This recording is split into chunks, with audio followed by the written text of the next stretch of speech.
I am, and welcome to Mink Life University, the Activate Symposium. Oh, this is going to be great. If this is your first day tuning in, you are in for a treat. You want to get the replays, definitely get the replays. Be a part of the community. We'll talk about how to do that later. This is the Activate Symposium, and we're talking today about activating your zone of genius. Wow. Did you know that you have a genius that is unique to you? So we're going to talk about how to activate your zone of genius by using your executive voice. Well, what is that? Well, we're going to talk about that with our guests here today, Monica Henderson, and she can come up. And our second one is Peggy McCarthy. So let's introduce our wonderful guest for today. And we're going to have a conversation, and you get the chance to be a part of that conversation too. So I encourage you that if you see something that you like, you hear something that one of our speakers are saying, put it in the chat. We want to hear it. We want to see it. This is not just a conversation amongst the professionals. You are a part of that professional conversation as well. So definitely participate within that chat, and we are going to hopefully elevate one another. So awesome. Again, my name is Chris Hampton. I'm also known as Champ I Am. I'm a leadership coach, motivational speaker, best-selling author, global teacher. And I'm your host for today. I'm also going to introduce and let them introduce themselves, because who can give a better introduction than the person themselves? Our first is Monica Henderson. So could you introduce yourself? Yes, well, obviously, y'all know me, Monica Henderson, and I am the founder and visionary for Mink Life Motivation. That includes Mink Life. Oh, there it goes. Mink Life University, and I am I really am on a mission to help millions of professionals worldwide change their lives and grow their businesses. And I'm looking always to make sure that thought leaders, change makers, coaches, and experts not only find each other so that they can level each other up, but also get an opportunity to learn from the collective. So I'm excited to offer real people with real help in real time to everyone who needs this kind of community in their lives.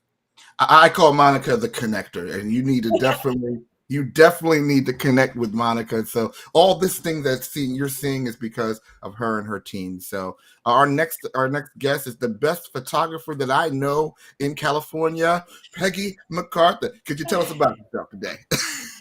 Well, I think I'm the best photographer that I know too, but I'm a little partial. So I've been a professional photographer for over 3 decades. I'm known as the most industry savvy headshot photographer in Los Angeles. And what I do is I take the same strategies and psychology behind headshots that actors use to get roles and take that to entrepreneurs and teach them how to strategically use their headshots to attract the clients that they need. Because after all, your headshots normally your first impression, especially nowadays. So that's a little bit about me. And I am always excited to be a part of anything Mink Life. So I'm excited to be here today with you guys.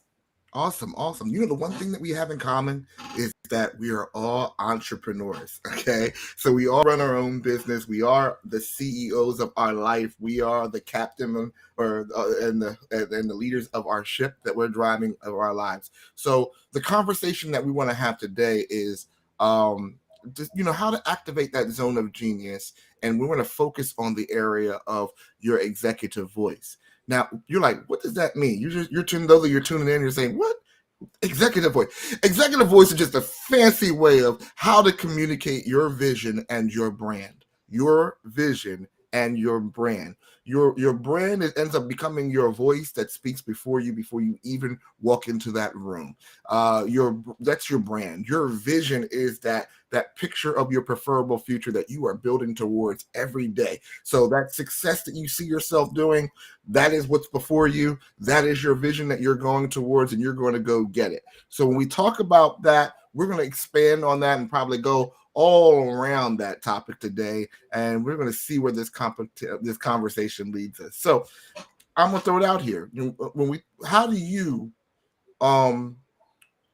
express? I express what vision means to me. But when it comes to you being an entrepreneur in your life and navigation, how important is vision? and how important is how we brand that vision? What's that connection? Oh, I have to pick somebody. Which you? I think I'll you pick do. somebody. I'll pick somebody. Let's see. Eeny, meeny, miny. Let's talk to Peggy because she's like, please call on me. There you go. Well, for me, I think that first of all, it's important to know what your vision is. I mean, I've done photography my whole life, but why do I want to be a photographer? What is my goal in that? You know, for me, I love empowering people and showing them um, showing them their true self, how amazing they actually are, and also empowering them to use that strategically to do things. So, you know, just because you're a photographer or because you're a coach or because what is your vision? Why are you passionate about what you do? And how does what you do and your passion apply to other people? And I think when you really nail down what it is that you are passionate about and what your vision is, it's easier to share. A lot of times we forget to really think about what our vision is. Why do we do what we do? Oh, well, I love being a photographer. Well, that's great. Like, so, you know, if I didn't have a reason for it, where would that get me? So just because you're good at something or you love something, that's not a vision. What do you want to accomplish with that? I love that answer, and one of the things that I pull out of that is a lot of times we get stuck in the what. And we started off with our passion. We started off recognizing that photography was your passion. Speaking and empower people is my passion. And we look at the connector there and connecting people and creating opportunities, Monica's passion. But then what happens is we get stuck in the what of every day. And then we end up staying at a job that has nothing like what we envisioned it to be. So I pull that out of what you just said. That's awesome. Monica, why is vision important in the life of just not just entrepreneurs, but in everyday life? You know, the vision is really the starting point for any action. If you're living a life that is more pulled by a vision than pushed by pain, and if you don't have this strong vision, you will find that the universe will kick you in the back to move you where you need to go. And that is a painful way to live your life, to always be forced into the next thing. But when you can stop for a moment and really reflect on what is my true heart's desire, what do I really want for this life, what do I really want for my business, and what am I trying to achieve first before you take any action, then it makes it really easy for you to communicate to everyone around you, whether it's the people who are in your business, whether it's the people who you want to be attracted to your business, maybe it's the people that you want to have as power partners in your business. It is so important for you to be able to have such a strong, clear understanding of what it is you're trying to achieve so that you can actually be able to vocalize that vision to everyone around you. The only reason why any of this is happening right now is because I sat down in a park many years ago and decided that I was going to set out on a course to not only change my own life and make sure that I was living my full oak tree version. I was living an acorn version of my life originally, where I was small and I was not living to my full potential, and I was just existing. And it wasn't until I decided that I no longer wanted to play it small, but I really want to see what is possible for my biggest, largest, most fullest expression of who I am. And I call that the oak tree vision of who I am, where I'm fully grown into the being that God has put me on the earth to be. Then at that point, my decisions on how I lived my life became different. My decisions on what kind of business and how I spent my time really kind of attracting money in my life became different. And how I interacted with everything, literally everything in my life became substantially different because I had that moment where I got to sit there and really figure out what that vision is for my life and what the steps I needed to take were to get there. I love that. And I think the key points that I'm pulling out of that is that vision streamlines what you're supposed to do. And a lot of times when you find out that you have so Absolutely. many different things that you're doing all over the place, it's so easy to get pulled in different directions. But if you have vision, even when crisis comes, crisis can be temporary because you're able to see beyond and know that there's a greater momentum that you're moving towards. So, we're talking about the vision, and we said why vision is important. What happens to people when they don't have vision?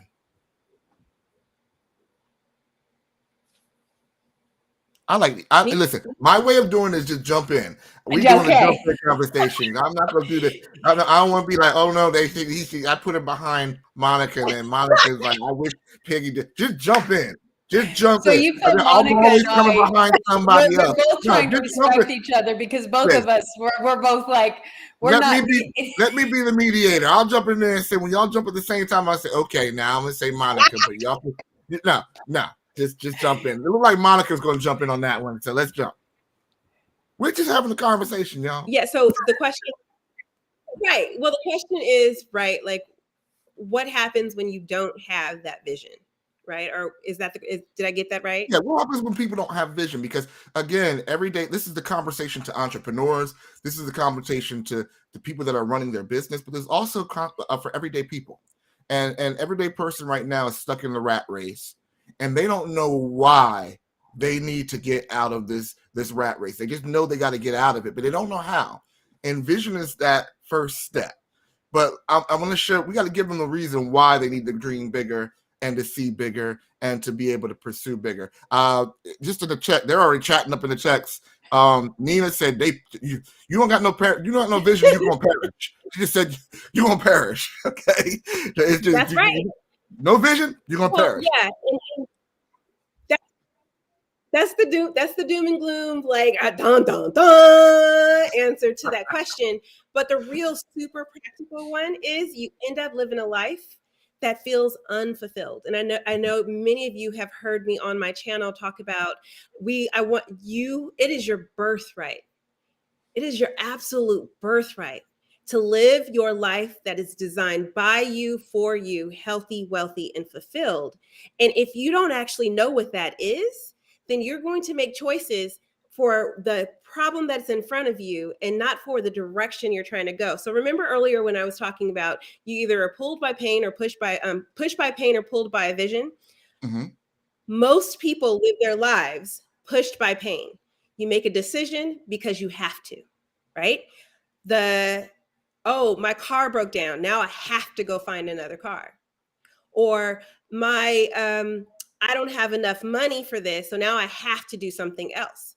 And a lot of the times what we do when we're making the decisions from being pushed by pain is we make a really rash decision or a decision that is just to hurry up and get to the next level of comfort instead of actually thinking strategically about what your next step should be to get you closer to what it is you really want.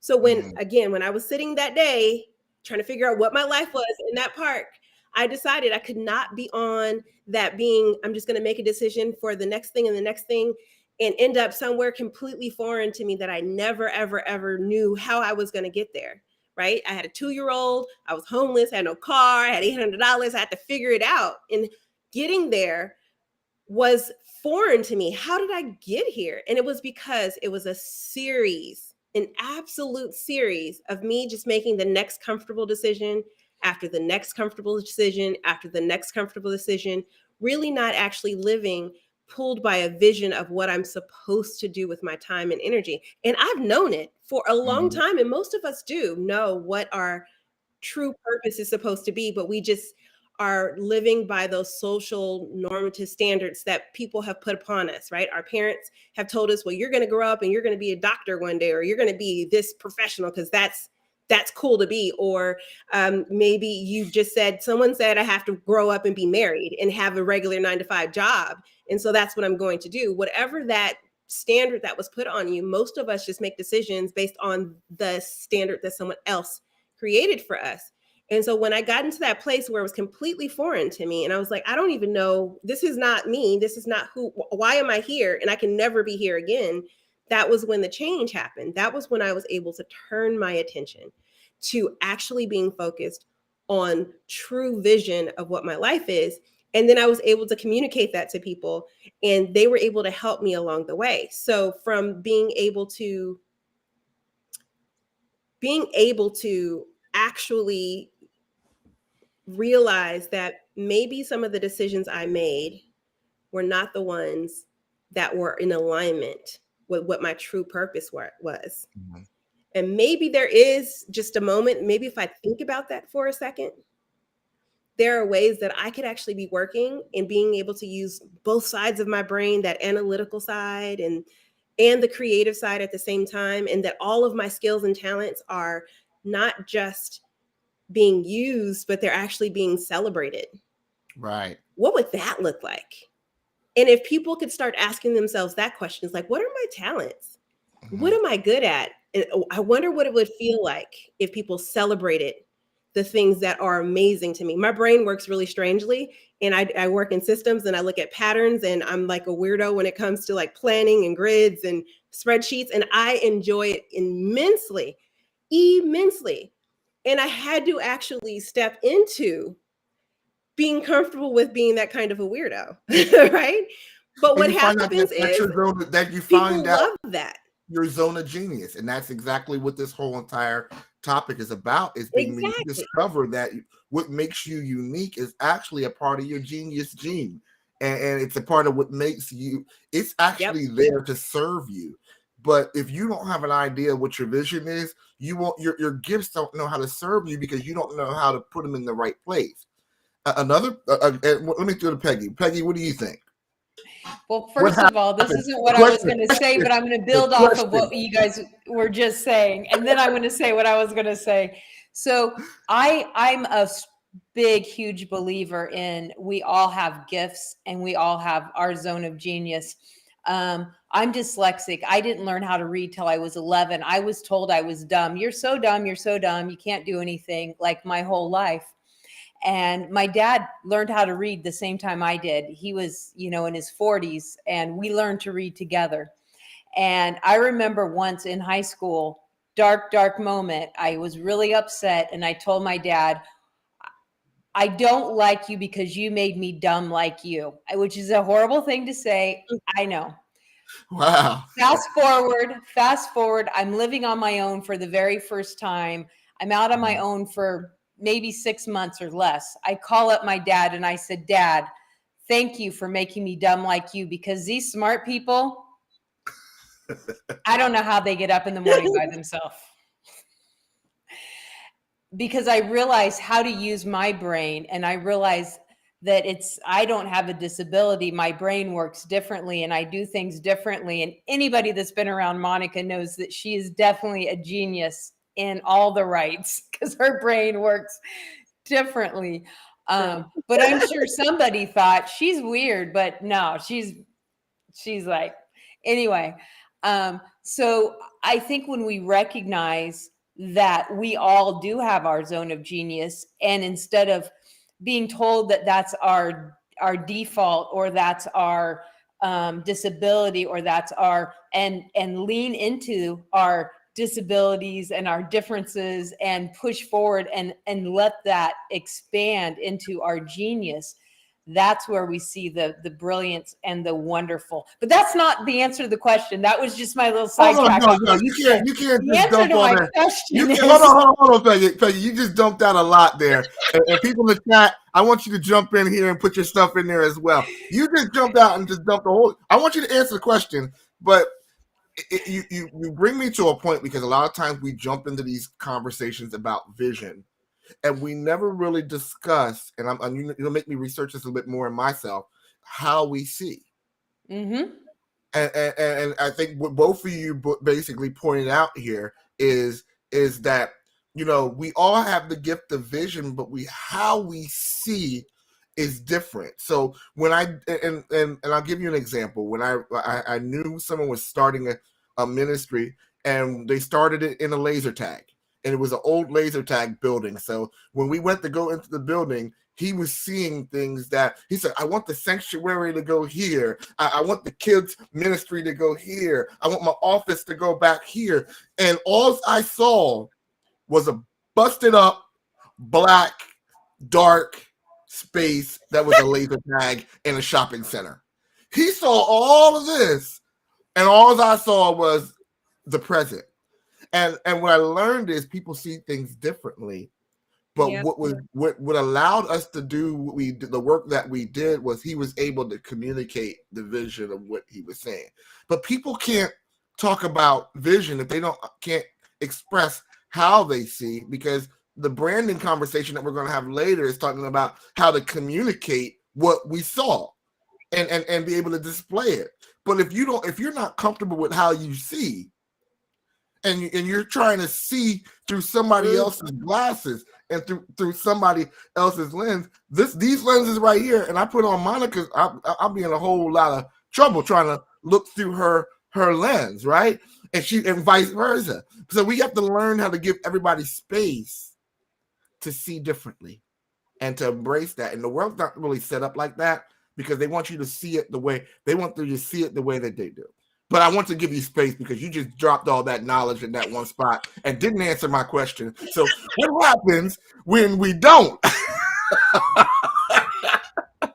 Well, Monica just set that up, and it just had to come out. But yeah, because it's our differences that make,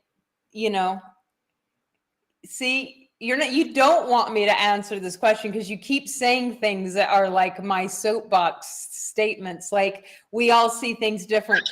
It's scientifically proven that we all see color different. We need each other. Okay, fine. This is the all right, I'll answer the question. This is your time to use the soapbox.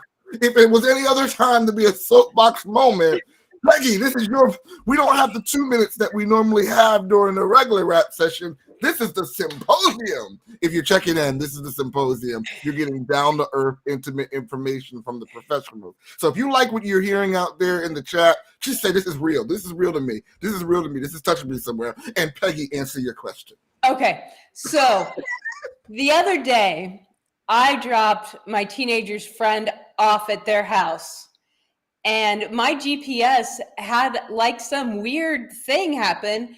And I'm like, and it was at night, and I don't like to drive at night. And I'm following the GPS going, I know this isn't right. Like, I know this isn't right, but I have no idea where I am. And I can't be more than 5 miles from my house. And I'm like, I don't know where I am. And then it took me off on a street, and I was like, I know where I am, and I am not close at all to my house. This is not where I'm going.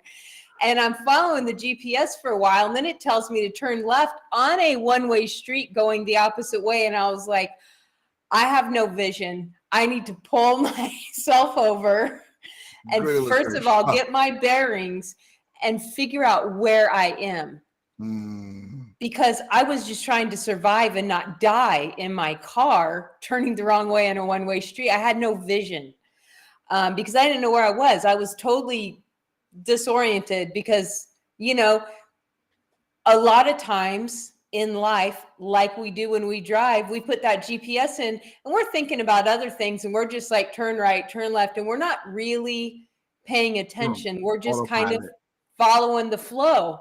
And that's what I was doing. I was following the flow. And then all of a sudden I'm like, I don't know where I am.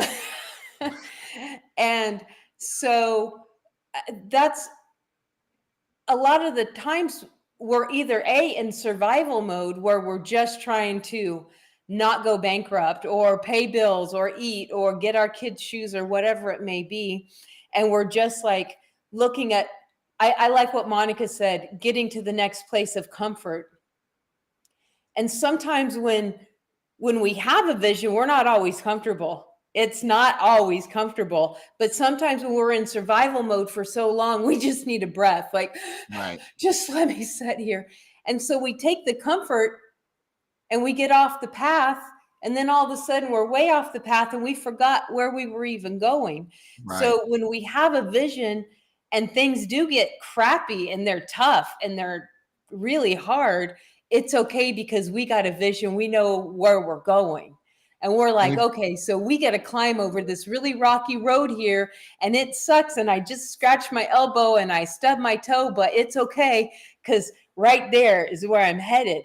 And it's easier to go through those tough times when you're on a path. But when you're just like wandering, bouncing off places, then it's like, where are we going? So that's why it's important to have that vision.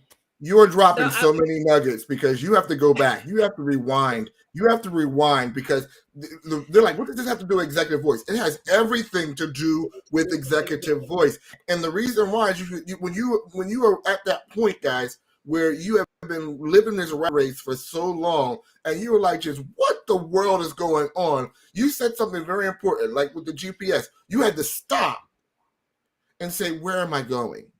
Mm-hmm. And some of you out there are in that point of your life right now where you're at the stop. I got to recalibrate. I got to stop listening to the voices that are outside, and I have to decide the destination I'm going. Tag, Monica, you're it. I feel you jumping. So my very fabulous husband is not one to try to drop a bunch of wise words. He's a very practical person, and he's not trying to be a philosopher or a guru or any of those things. But there are a few things that he said that allowed me to understand that this is definitely a person who can navigate my life when I can't do things for myself. And that's why I married him. And one of those statements was that, make a decision when you're sober and unemotional. Because when you get in the path and things get rough, all you need to do is just stick to the plan. Every single thing along that path is going to tell you, no, this is not the right way to go. The friction that comes up with things, life happening around you, is going to tell you this isn't it. And you have to actually be able to push forward. And so the reason why you want to stop, take a breath, and make a plan before you take any steps is because it is going to get hard. And you're going to be emotional, and you're going to want to quit, or you're going to go and find the comfort zone. And you made that plan when you were sober and unemotional, when you can see all of the factors in clarity, so that you can actually make those steps in that direction, regardless of how dark it got, regardless of how rough it got. You had that plan. And if you stick to the plan, step after step, whether those steps are really steep or whether they're really deep, keep taking those steps on that plan, and that will actually get you directly to the vision that you had at hand. So, Carrie Henderson, that piece, a little nugget right there.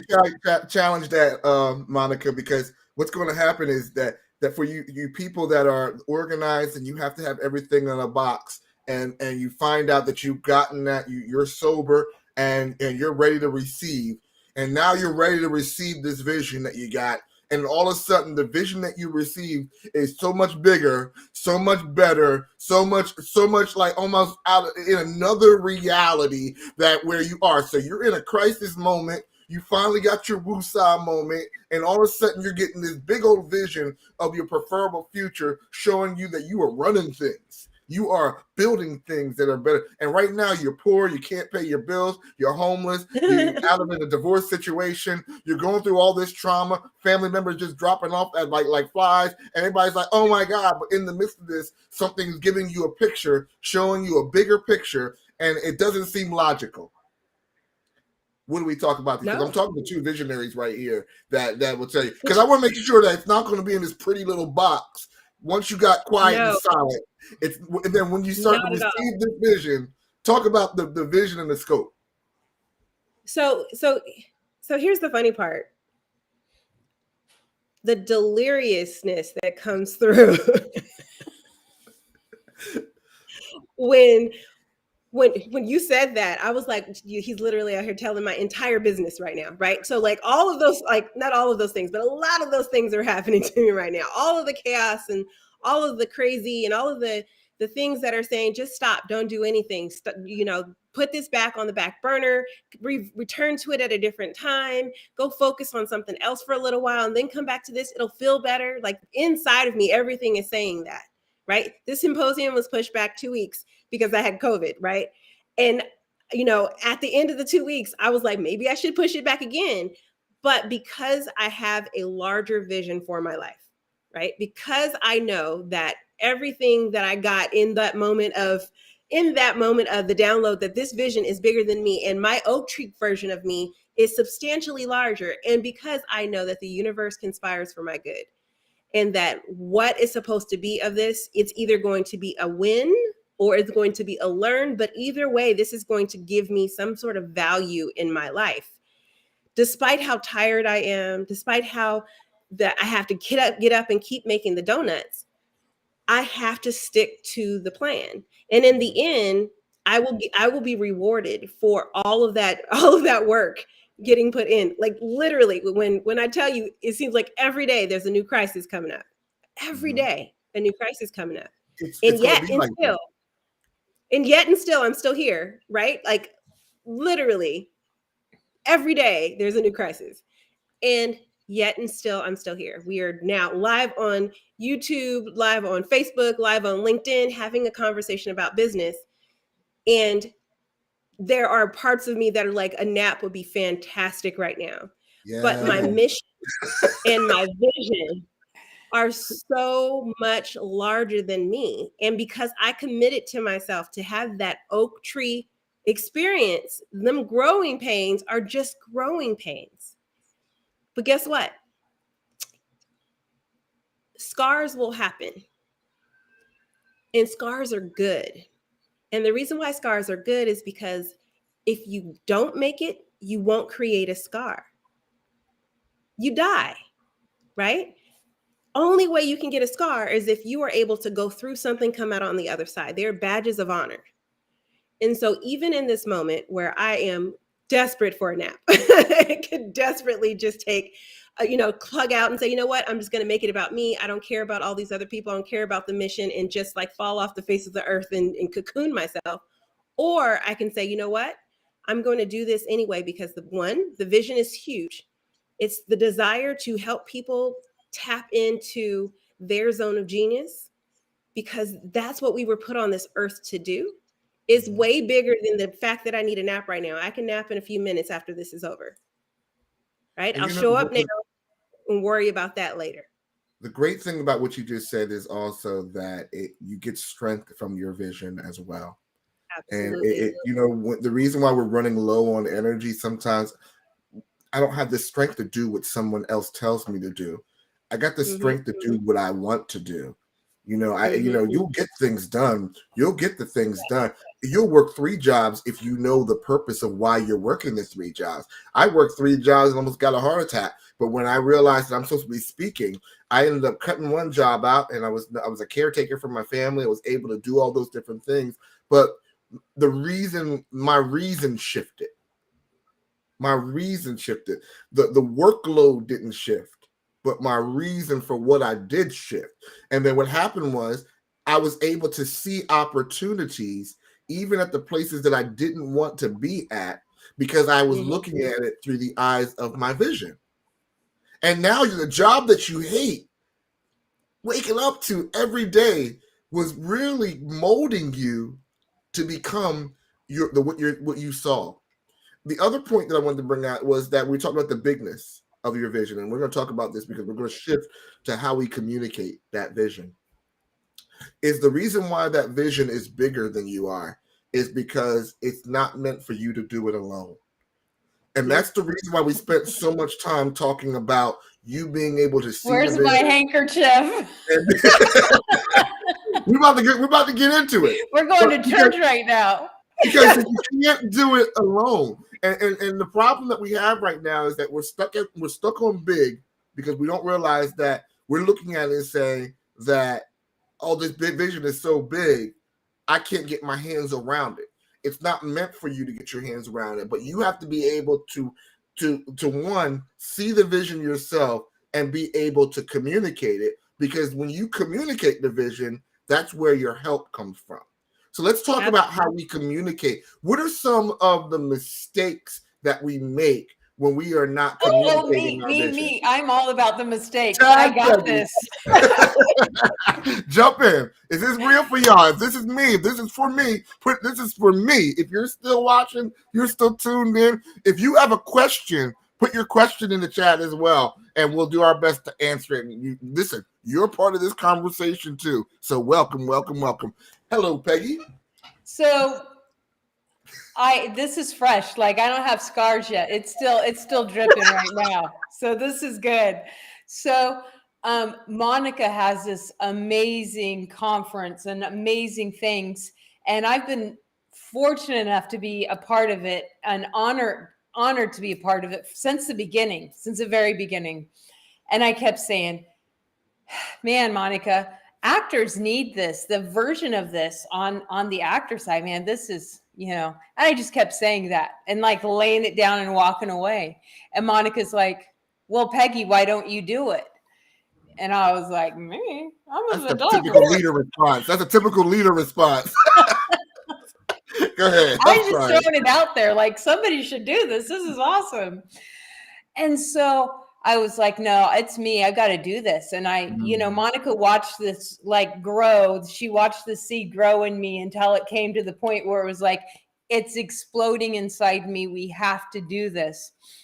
And I got to the point where I was like so excited and I was trying to communicate it to other people. And they were like, that's not how actors do it. And I was like, yeah, I know. That's why I said we need to do this. Because nobody else does this. And this is what they need. And Monica will witness, I came to her one day, like all in tears, like, forget this. Like nobody gets it. Like, they can't get it unless they do it, and they can't do it unless they get it. And I'm so frustrated because I don't know how to communicate this vision, and I can see it all. Like your friend walking into the laser tag, he saw it with lights and sound and lights and bright colors, and he saw it all. And you saw a dark room where kids played laser tag, and it probably smelled like, popcorn or something. But he saw it clear, perfectly, and that's how I saw it. And I was like, how do I get this out? What do I need to do? And I was like, Monica, tell them. And Monica was like, no, you have to tell them. And I was like, I can't tell them. They can't. And so learning how to like literally take a breath and say, what words do they need to hear so that they can understand, so that they don't have to see the whole vision. They just have to see enough to step in. Right, because once I can get them to step in, they just have to see this much. They just have to think, you know what? You're so excited about it, Peggy, and I like you and I trust you. So I'm going to give up an 8-hour day on a Saturday and say, sure, why not? And that's all I needed. And as Monica, as my witness, the person that was but I don't see it. But became my biggest fan. Literally at the end of the workshop says, so when we do this next time, and I'm thinking, we. But that's a good thing. That's exactly a good thing. And that's so, because I ended up being one of my pastor's most valuable players through the year. I didn't see nothing. And I think what you're saying is that it sounds like you were in our conversation yesterday, because we talked about this yesterday on our leadership conversation. And we were talking about when you are communicating the vision, remember that you are the visionary. You see things from a wide point of view. So you see the back, you see the finished result. You can't give that to the people. You have to just say, figure out what they need to see and show them that. I told my wife I was going to be a global speaker, motivational speaker. She's like, what's that? You can't give them. You can't give. Listen, I'm going to start doing some virtual conferences. Is that okay? Out the back room. But I see myself doing great things. You got to start small, and I think the thing when you're talking about communicating, there's a thing, and we're talking about, did you write it down? Mm-hmm. So did you write it down, and did you write it down plainly? Don't write it down like an engineer. That your potential people can understand. You have to think, what language are they speaking? Yes. Because I was speaking a different language, so I had to do some research. I was like, okay, so if we were to do this, what would you call that? Okay, So this is when I say workshop, this is what you think. So maybe we should say presentation here and, figure out what language people are. It's important that you are speaking the same language if you want to convey your vision. Because your help can't understand another language. So No. they're helping. And have you ever been surrounded by people, Monica, and they're like, I just don't know what you want me to do. And you're like, I keep telling you. Absolutely. Monica's like Peggy actually does that. So because truthfully, I do it to God sometimes, like really honest. I was telling someone earlier, it's like I got for the first conference, I got a like intuitive hit to reach out to preachers. And I literally was like, I don't understand. Like even that universal download sometimes comes down in a language that you don't understand. And so reach out to preachers. What are you talking about? I don't know any preachers. And I'm not in the church circuit. And like, what does that have to do anything with business and blah, blah, blah, blah. And then the universe was like, oh my God, this child. Just find people like you, right? And sometimes we, as the visionaries for what we're trying to do, are in reality, all of us are preachers, right? In reality, all of us are people who provide inspiration and motivation, who teach, right? And who are willing to be in the front having these conversations with people. That's in reality what motivational speakers are. They're preachers, right? But I didn't understand that in that languaging just from the universe download. Like the universal, like, this is what you're supposed to do. I'm like, I don't understand that, right? But then when it came back, people like yourself, people who feel like all people need right now is to find their motivation of why they're doing what they're doing, to be inspired by other people in stories and storytelling, and who can actually be able to inspire people in that way, and people who understand the value of community and being connected and intertwined with other people, and why networking is so important, and people who are constantly seeking knowledge and wanting to share that knowledge with people, aka MINK. That's Mink for y'all, just in case you missed it. Those people are your people. And technically, we are entrepreneurial preachers out here, preaching the gospel of like, yes, it is okay for you to be an entrepreneur, and there is a community here to support you. And so even sometimes we get those downloads where we don't understand what they are, and it has to be given to us in a different way. Well, if that happens from the universe to us, imagine what happens from us to the next person who's supposed to help us. What happens to us? And my name is Megan Sachs. I'm a and so being able to clearly communicate what the next steps are so important, because otherwise people will be confused. And trust me, I've had my plenty of times where people were confused about what I was talking about, because I was like, I'm going to change the whole world and everything's going to happen. And this is, and you're going to be inspired and you're going to be motivated. And we're all going to be connected. And they're like, okay. But then when I brought it down to the world needs your voice, and I think I have a way for us to be able to do that. What's your zone of genius? Okay, awesome. I'm going to put you with a couple of other people, and they're going to share their zone of genius at the same time. And together we're going to be more impactful. Does that sound great? Yeah, that's something I want to do. Now I have speakers who are speaking into my vision. But if I'm like, this is all going to be revolutionary, we're going to change the world, and then we're going to go into different countries, we're going to do it in different languages, it's overwhelming to have all of that communication coming at them. So now you build to that with that in mind. So you're building slowly. What I love is very funny, because I have the bigger vision all thought out already. And when people are like, you know what you should do?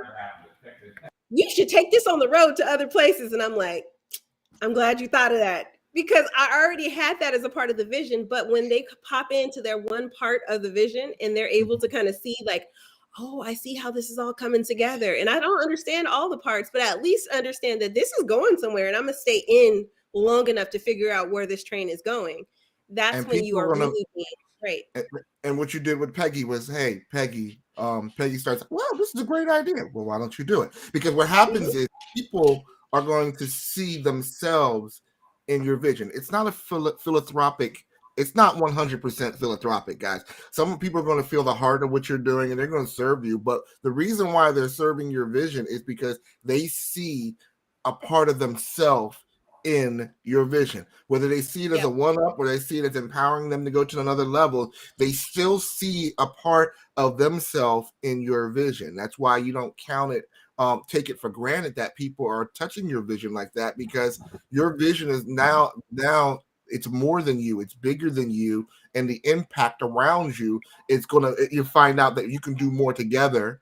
And it's okay that they leave you from time to time. It's okay that people come and go, because you realize that they were there for their piece of your vision, and you communicate like that. Absolutely. Absolutely. And I think that's key. What you just said is, it's not a bad thing when people come and go, because that may be the only time they needed to be there. That may be the only time you needed them, and that may be the only time they needed you. But it was still divine. It was still meant to be. It was still what was supposed to happen. I know when people come into my life and leave, sometimes I'm like, what the heck? I thought this was like a team, I thought this was like a power partnership. How are they gone?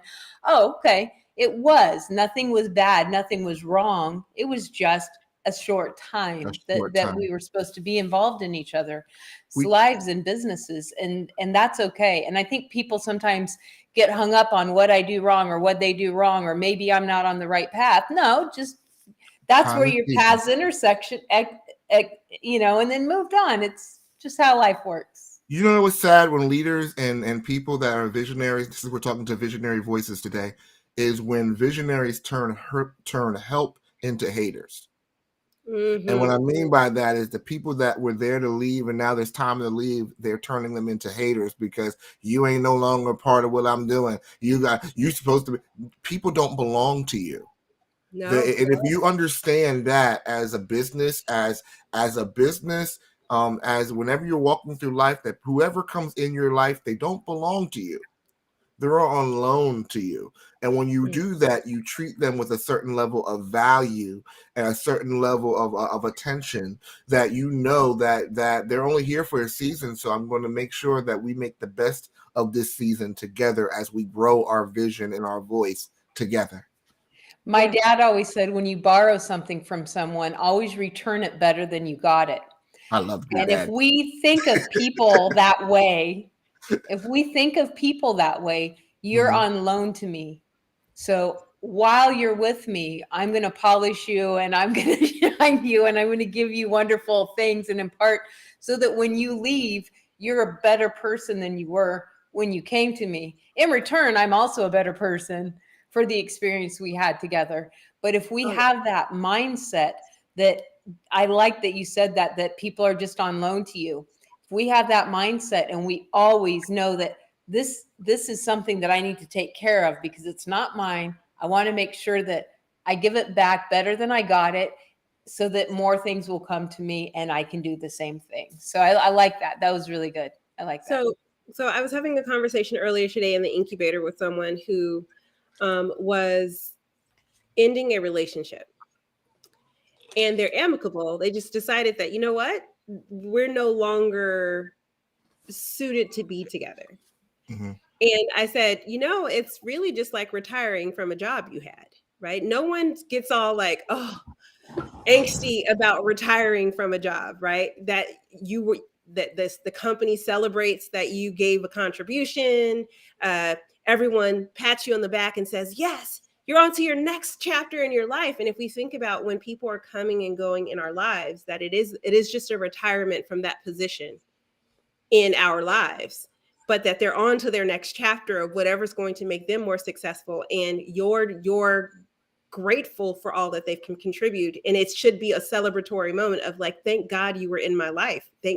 I'm so grateful for all that you gave to me. Then it is substantially easier, like you guys were saying, to be able to not turn them into haters, but turn them into people who know how you felt. One of the things that I always said I would do is everyone would always know how I feel about them. no matter what. No one can leave this earth without knowing that I love them, right? And so even when we have conversations, and you two will probably say it's true. I tell you how much I appreciate you. I tell you how much I'm so grateful that you were helping me with my vision.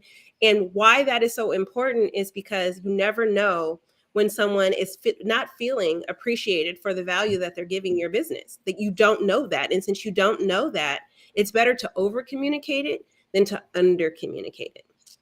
I ain't going nowhere for a season. I'm here for a long time. I'm playing, guys. But this is kind of like, okay, I'm Champ. I'm untraditional, and we're dealing with the untraditional flock here. So so I know you're looking at it. If you still can't see that we've been talking about your executive voice, we have a basic foundation course that you have to take to Make Life course, because we are still talking about the executive voice. We've talking about how your vision is important and how to communicate your vision and your brand. Your brand doesn't become anything until you are able to communicate what happens. A lot of times what happens is we have a business and our business does not reflect the vision or the brand that we want.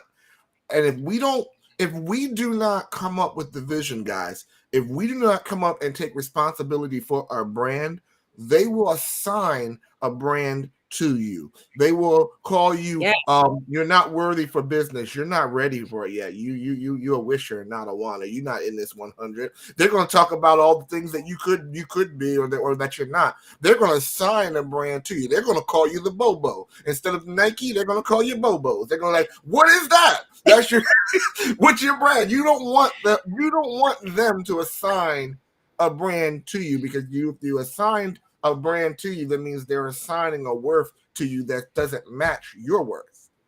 So I need y'all to look at your life a little bit differently and regain control of what you are living, so that the right people can come in to your life and help you and take you to the next level. Because honestly, guys, there are some levels and some doors that cannot be opened by you by yourself. Mm-hmm. And some of you are on the outside of the door right now, knocking, trying to get to the next level. And you don't realize, because you don't have your 30-second pitch ready, you can't talk about your vision in 30 seconds and 60 seconds. You're better at talking about what you don't have, what you don't want, what you don't like, rather than the life that you want to live. And if you're going to get to that executive voice where you are the CEO of your life, you're going to have to change how you start seeing things. And I hope we're challenging you in this hour that is almost like up. We got like 6 minutes left in this conversation. And we were like, how are we going to do it today? But it just happens when we sit in a place with passionate people that know what we're talking about. This is already in us, guys. We're living proof of this message. So you could talk about anything that deals with business, and we're probably talking an hour on it, because we're passionate about it and we're well read on it. If you're out here and you're not a part of the Mink Life community, all right, she gave the abbreviation and threw it in there subliminally. I'm going to have her come back, and I want her to talk about what that abbreviation is, so that people can clearly understand her vision of what she's trying to do, right? And then show how we can be a part of the Mink Life community. Our founder, Monica.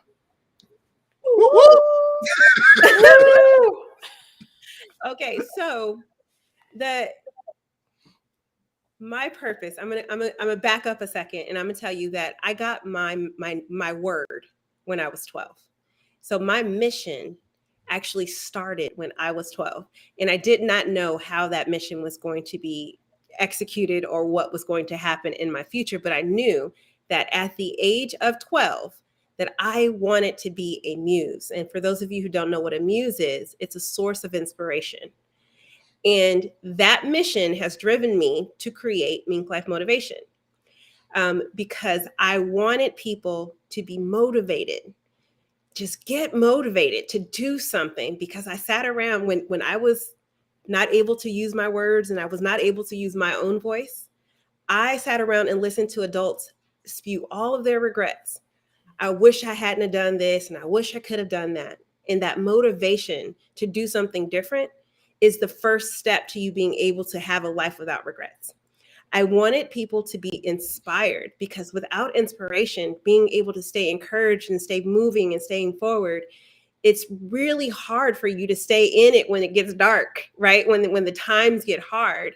And so we always want people to stay inspired. We want people to keep networking, because we cannot do this alone. It takes a village to raise a child, but baby, oh baby, does it take a village to raise a business. And if you are doing it by yourself, you shouldn't be. You need to be connected. You need to be working with other people to help you grow in your business. And the last piece is you need to gain knowledge, because there are a couple things that we know. We know what we know, and sometimes we know what we don't know, right? But it's what we didn't know we don't know that is the devil in the details. And so being able to have a learner's mind and being able to actually speak to people and learn from people, hearing from their experiences, reading books, taking courses, being a part of collaborative experiences where you're able to continue to gain knowledge, not only about yourself, but about business and about branding and about networking and about all the things that we have to kind of embody or incorporate as we walk through our own visions of our lives. Why those are so important. So MINK stands for get motivated, stay inspired, keep networking, and gain knowledge. And the life is you deserve, it is your birthright to live a life that's designed by you, for you, healthy, wealthy, and fulfilled. And how we do that is by connecting you to thought leaders, change makers, coaches, and experts in a community where you get to have real people talking just like we're talking right now, helping you in real time.